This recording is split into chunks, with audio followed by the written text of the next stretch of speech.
Oh là. Alors là, on va rire, je crois. 206 commentaires en plus.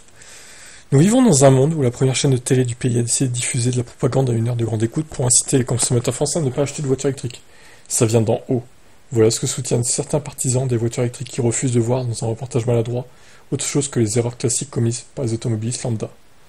Non, non, non, non, c'était pas maladroit, c'était monté de toutes pièces. Désolé de le dire, je suis d'accord avec tous ceux qui disent qu'au final, c'était pipoté du début à la fin, il y a beaucoup de preuves dans ce reportage qui le montrent. C'est pas du complotisme en fait, faut arrêter avec ça. C'est juste que vous, Caradisiac, les pro-thermiques aussi, vous êtes pas prêts au passage à l'électrique. Et c'est d'ailleurs pour ça que Pierre Desjardins, je pense, il s'est barré de votre site. Il en pouvait plus de vous et de votre parti pris pour les thermiques. Il est bien mieux sur Automobile Propre, je pense, maintenant. Il est bien plus à sa place. Le reportage diffusé le 12 août dernier continue de faire parler de lui et d'agiter la sphère des automobilistes, outrés que la plus grande chaîne de télévision du pays puisse relater la mauvaise expérience de son journaliste sur un long trajet en voiture électrique. Il faut bien admettre, de grosses erreurs de débutants dans ce reportage d'un peu plus de 4 minutes. Empruntant un parcours pas idéalement desservi en station de recharge, le journaliste de TF1 en volant de la voiture électrique a décidé de s'arrêter à la station la plus proche lorsque son ordinateur de bord n'affichait plus que 30% de batterie. Alors désolé, déjà, il serait parti avec 100% de batterie, il n'aurait pas eu besoin de se recharger. Pourquoi il est parti avec 80%?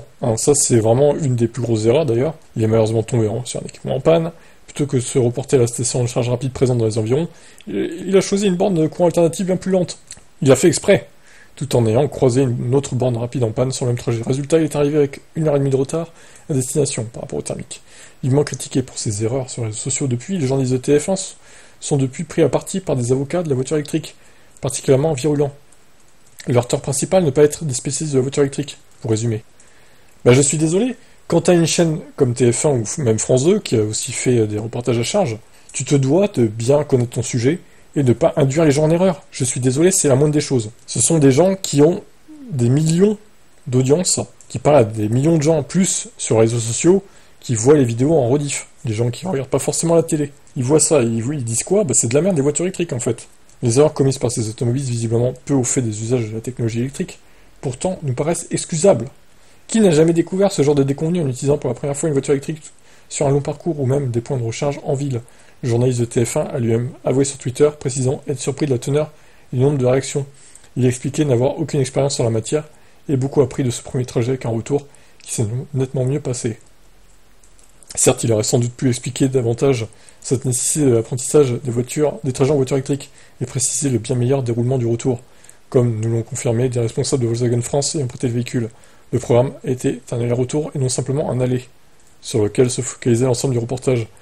Oui, voilà, pourquoi ils n'ont pas parlé du retour aussi? Pour autant, ces erreurs de journalistes nous paraissent correspondre totalement à celles d'un automobiliste sans expérience avec les voitures électriques. Il aurait dû mieux préparer son trajet, objecte la plupart des gens qui le critiquent. Il y a un planificateur embarqué dans la voiture en plus, il n'y a même pas besoin de passer par des sites externes. Il suffit d'aller sur l'écran de la voiture, au bout d'un moment, c'est pas compliqué, merde. Même un enfant saura le faire. Car oui, c'est ce que soutiennent de nombreux internautes extrêmement virulents à l'égard du journaliste de TF1. Max BLD, visé, un youtubeur spécialisé dans la voiture électrique, qui fait la promotion publicitaire du réseau de recharge Electra sur sa page YouTube. Et alors, qu'est-ce que ça vient foutre là-dedans s'il est sponsorisé? Et alors, en même temps, vu toutes les recharges qu'il fait avec toutes les voitures qu'il teste, j'espère pour lui qu'il est sponsorisé, qu'il paye pas la recharge. Parce que ça lui coûterait plus que ça lui rapporterait, clairement. Vu le prix des recharges sur autoroute en plus. Il a réalisé exactement le même parcours que lui, avec exactement la même voiture, la même ID4. Pour prouver que ce qu'on savait déjà était possible de faire beaucoup mieux avec la voiture électrique en question. D'après lui, tout d'abord, le journaliste de TF1 n'est pas parti de Villeneuve-d'Ascq avec 100% de batterie. Je suis d'accord avec ça, c'est inadmissible. Vu que c'est une longue range en plus de 77 kWh, elle peut faire plus de 500 km facile. Donc, d'une traite, c'est faisable, sans se recharger. Lorsqu'il arrive à la fameuse première borne rapide déficiente pendant le trajet de TF1, l'ordinateur de bord affiche 40% de charge restante, alors que le journaliste indiquait 30% de charge. Juste avant de sortir de l'autoroute, pour rejoindre la borne, pas de doute, le trajet d'une traite sans recharge est possible. Et dans le cas du youtubeur, la borne en question fonctionne, comme par hasard, dit-il. C'est vraiment bizarre, le type de nouveau. Donc là, ils ont fait un article sur la vidéo de Max BLD. Ok, d'accord, on en est là, quoi, ok. Il laisse entendre que le journaliste de TF1 a menti sur l'état des bornes ou choisit délibérément des bornes déficientes. Ça, on sait pas. En vrai, ce serait diffamatoire de dire qu'ils ont fait exprès, ils ont collé des petites trucs, je sais pas comment ça s'appelle, là, les trucs en plastique autour des bornes pour faire croire qu'elles étaient en panne. On va peut-être pas aller là-dessus, mais bon. C'était peut-être vraiment maintenant, à ce moment-là, c'est pas de bol, mais bon. Il y avait d'autres solutions, quoi. Max affirme que ce reportage était scripté, la conclusion était rédigée à l'avance. C'est la preuve par A plus B, que les médias traditionnels ne sont pas forcément là pour nous informer. Bon, ça oui, de toute façon, c'est même pas que sur les VE, hein. Les médias traditionnels, ils nous informent bien sur ce qu'ils veulent nous informer, hein. Il y a des partis pris, c'est clair, hein. Même sur d'autres sujets, hein, la politique, etc., hein. Ça prouve bien que c'est manipulé d'en haut. C'est un complot contre les VE. TF1 sera-t-il payé par des lobbies pour casser la voiture électrique comme le fantasme ces internautes, sachant que les constructeurs de véhicules électriques comme Volkswagen, dont l'ID4 est présent dans ce fameux reportage, payent justement des fortunes en publicité sur la chaîne? Permettons-nous d'en douter et de trouver ces accusations un peu fantasques, à moins que le commanditaire d'en haut soit un grand lobby pétrolier, et pourquoi pas qu'il participe à des dîners occultes avec les patrons de TF1 en buvant du sang. Oh, il va trop loin le mec là. Il va trop loin. Il tourne ça à la dérision, là, Mais en vrai, est-ce que c'est vraiment impossible que les lobbies pétroliers soient plus forts que d'autres constructeurs qui, au final, participent plus en termes de publicité On n'a pas les détails hein, de ce qu'ils reçoivent en termes publicitaires, hein, TF1, ça se trouve. Ça les arrange plus de mettre en valeur le diesel et l'essence encore maintenant que l'électrique, en termes de financement. Ça, on sait pas. Hein. Et Cardiac non plus, le sait pas. Hein. Preuve que le reportage est bien scripté, on aperçoit pendant l'une des séquences de recharge, dans le fond, les deux véhicules thermiques des autres journalistes censés faire la course contre le conducteur de véhicule électrique. Ça signifie effectivement que le sujet n'a pas été tourné en envoyant simplement chaque conducteur rouler de son côté sans contact avec les autres, mais il restait cependant possible de retrancher le temps d'arrêt de ces véhicules thermiques de leur temps total de trajet, ce qu'ont probablement fait les journalistes ici. Pas idéal pour arriver à une rigueur parfaite, certes. Bah oui, c'est pas vraiment une course, en fait, ça aussi c'est pipoté. Mais c'était sans doute le seul moyen de composer avec des petits moyens de production. Imaginons par exemple un seul cadre vidéaste sur le reportage. En définitive, le reportage du youtubeur rappelle effectivement une chose, les automobilistes habitués des voitures électriques auraient perdu beaucoup moins de temps que ce journaliste, découvrant totalement l'univers, et il illustre, je pense, exactement ce décalage énorme entre les automobilistes militants et le reste des automobilistes français, ceux qui n'achètent pas, qui n'ont acheté que 17% des véhicules électriques neufs sur les 7 premiers mois de l'année, plutôt que les modèles équipés d'un moteur thermique. Donc Max est arrivé avec 12% de batterie et 54 km restants. Et s'il y a des bornes sur place, bah tu te recharges sur place, et puis voilà, puis basta quoi.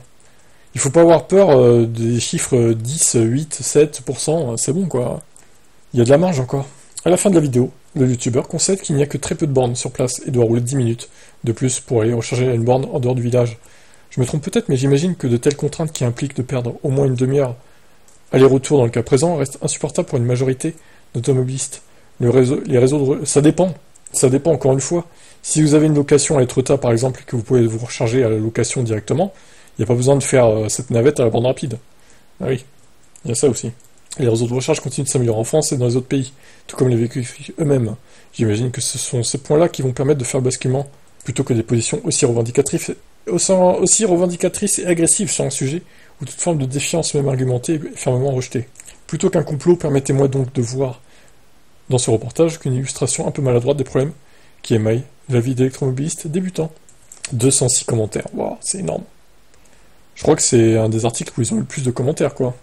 Bon, ça marche pas, évidemment, même si j'ai fait un pseudo, tant pis.